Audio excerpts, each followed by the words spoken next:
Let's bring in the author of Rights and Freedoms in Peril, Judicial Watch President and friend of the show, Tom Fitton. Great to have you with us. I'm going to share this. This is Todd Blanche, actually, with a post on X. Again, talking about this idea that, you know what, it's good to have these meetings. He said, today I met with Ghislaine Maxwell, and I will continue my interview of her tomorrow. The Department of Justice will share additional information about what we learned at the appropriate time. What, if anything, should we draw from that? Well, maybe she gave them more information. I'm a little skeptical that she has much more information. I mean, look, her position is she did nothing wrong. Is she going to say she saw something wrong happen? Others were involved in criminal attacks on young women. If so, why didn't she do anything about it, and how did she enable it?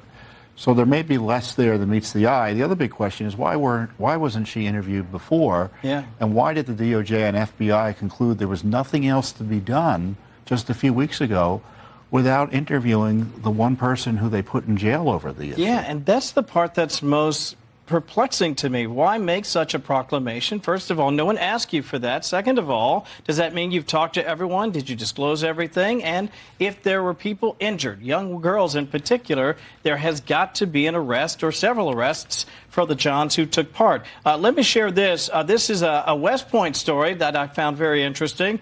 The MacArthur Society, a group for West Point graduates concerned about potential politicization at the military academy, tipped Judicial Watch off to the potential removal of the crest from the Bibles. A spokesperson for West Point telling Fox News Digital that the chapel's Bibles now feature the name of the military academy. What's behind that? They reached out to you folks.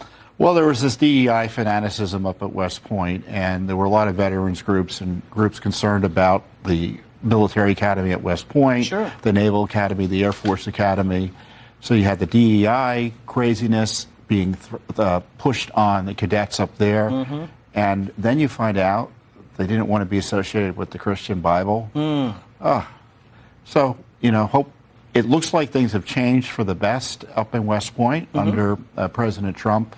But there's got to be accountability for what happened and the attacks on the traditions of West Point and our rising leadership who were training there. I'm so glad that people know that you are a trusted resource. They can come to you if they have a storyline, if there's something that's happening. They trust you to get to the bottom of it, and so do we. Tom Fitton, great to see you, my friend. Hey, thank you. Thank you so much.